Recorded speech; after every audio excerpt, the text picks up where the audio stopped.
वो हमारे article of faith है।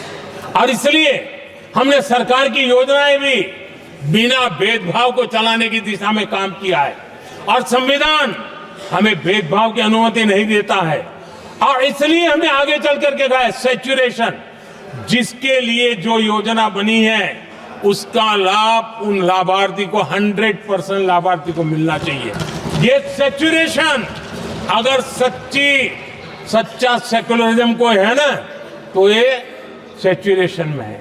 सच्चा सामाजिक न्याय अगर किसी में है तो ये सैचुरेशन 100%, 100% उसको बेनिफिट जिसका हक है मिलना चाहिए, बिना भेदभाव के लिए मिलना चाहिए।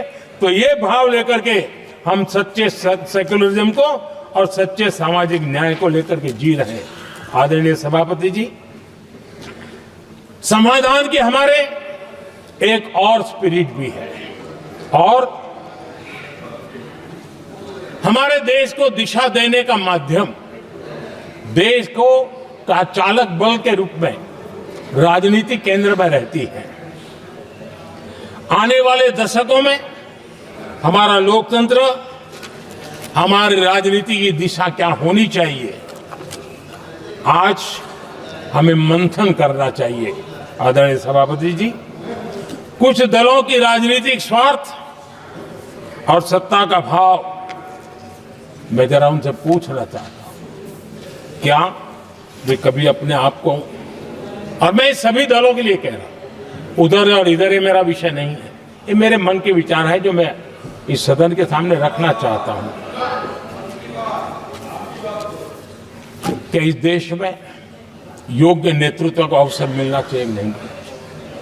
जिनके परिवार में कोई राजनीति में नहीं है, क्या उनके लिए दरवाजे बंद हो जाएंगे? क्या देश को, लोकतंत्र के स्पिरिट को परिवारवाद ने गहरा नुकसान किया है कि नहीं किया है? क्या परिवारवाद से भारत के लोकतंत्र की मुक्ति का अभियान चलाना ये संविधान के तहत हमारी जिम्मेवारी है कि नहीं है? और इसलिए समानता के सिद्धांत की बात कहे, अवसर की बात कहे, हिंदुस्तान के हर किसी को, और जो परिवारवादी राजनीति है उनकी धुरी ही परिवार होता है, सब कुछ परिवार के लिए।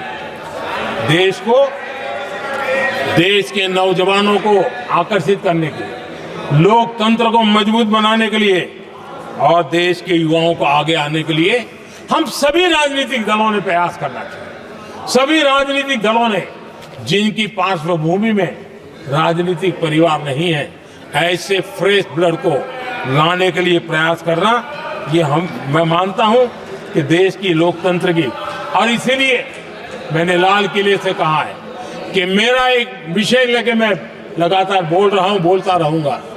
1 लाख ऐसे नौजवानों को देश की राजनीति में लाना है जिनका कोई परिवार का बैकग्राउंड राजनीतिक परिवार का नहीं है।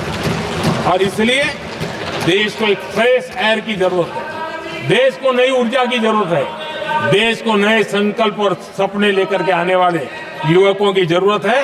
और भारत के संविधान के जब 75 वर्ष मना रहे हैं तो हम उस दिशा में आगे बढ़े। आदरणीय सभापति जी, मुझे याद है मैंने एक बार लाल किले से संविधान में हमारे कर्तव्य को लेकर के उल्लेख किया था, और मैं हैरान हूं कि जिनको संविधान का समझ नहीं आता है वो कर्तव्य की भी मजाक उड़ाने लग गए। मैंने ऐसा कोई इंसान देखा नहीं दुनिया में कि जिसको इसमें भी इतराज हो सकता है आने। लेकिन देश का दुर्भाग्य है, हमारे संविधान ने नागरिकों के अधिकार तय किए हैं, लेकिन संविधान को हमसे कर्तव्य की भी अपेक्षा है। और हमारी सभ्यता का सार है धर्म, ड्यूटी, कर्तव्य, ये हमारी सभ्यता का सार है। और महात्मा गांधी जी ने कहा था, महात्मा जी का कोट है, उन्होंने कहा था, मैंने ये अपनी अशिक्षित लेकिन विद्वान मां से सीखा है कि हम अपने कर्तव्यों को जितना अच्छे से निभाते हैं उसी से अधिकार निकल करके आता है। ये महात्मा जी ने कहा था। मैं महात्मा जी की बात को आगे बढ़ाता हूं और मैं कहना चाहूंगा, अगर हम अपने मौलिक कर्तव्यों का पालन करें तो कोई भी हमें विकसित भारत बनाने से नहीं रोक सकता। संविधान का 75वां वर्ष कर्तव्य के प्रति हमारे समर्पण भाव को, हमारी प्रतिबद्धता को और ताकत दें, देश कर्तव्य भावना से आगे बढ़े, ये मैं मानता हूं समय की मांग है। आदरणीय सभापति जी, भारत के भविष्य के लिए संविधान के स्पिरिट से प्रेरित होकर के मैं आज इस सदन के पवित्र मंच से 11 संकल्प सदन के सामने रखना चाहता हूं। पहला संकल्प है, चाहे नागरिक हो या सरकार हो, सभी अपने कर्तव्यों का पालन करें। दूसरा संकल्प है, हर क्षेत्र, हर समाज को विकास का लाभ मिले, सबका साथ, सबका विकास हो। तीसरा संकल्प है, भ्रष्टाचार के प्रति जीरो टॉलरेंस हो।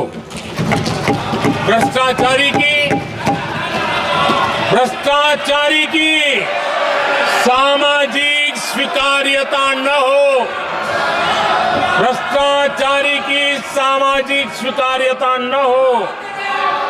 चौथा संकल्प है, देश के कानून, देश के नियम, देश की परंपराओं के पालन में देश के नागरिकों को गर्व होना चाहिए, गर्व का भाव हो। पांचवा संकल्प, गुलामी की मानसिकता से मुक्ति हो, देश की विरासत पर गर्व हो। छठा संकल्प, देश की राजनीति को परिवारवाद से मुक्ति मिले। सातवां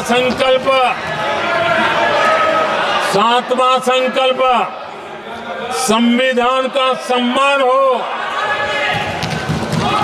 राजनीतिक स्वार्थ के लिए संविधान को हथियार न बनाया जाए। आठवां संकल्प, संविधान की भावना के प्रति समर्पण रखते हुए जिनको आरक्षण मिल रहा है वो न छीना जाए और धर्म के आधार पर आरक्षण की हर कोशिश पर रोक लगे। नौवां संकल्प, विमेन लेड डेवलपमेंट में भारत दुनिया के लिए मिसाल बने। 10वां संकल्प, राज्य के विकास से राष्ट्र का विकास, ये हमारा विकास का मंत्र हो। 11वां संकल्प, एक भारत श्रेष्ठ भारत का ध्येय सर्वोपरि हो। आदरणीय सभापति जी, इसी संकल्प के साथ हम सब मिलकर के अगर हम आगे बढ़ते हैं तो संविधान की जो निहित भावना है, वी द पीपल, सबका प्रयास, हम इसी मंत्र को लेकर के आगे चले और विकसित भारत का सपना इस सदन में बैठे हुए सबका तो होना ही चाहिए। 140 करोड़ देशवासियों का सपना जब बन जाता है और संकल्प लेकर के जब देश चल पड़ता है तो इच्छित परिणाम लेकर के रहता है। मेरा 140 करोड़ देशवासियों के प्रति मेरी अपार श्रद्धा रही है। उनके सामर्थ्य पर मेरी श्रद्धा है, देश की युवा शक्ति पर मेरी श्रद्धा है, देश की नारी शक्ति पर मेरी श्रद्धा है। और इसलिए मैं कहता हूं कि देश 2047 देश जब आजादी के 100 साल मनाएगा तो विकसित भारत के रूप में मनाएगा। इस संकल्प के साथ आगे बढ़े।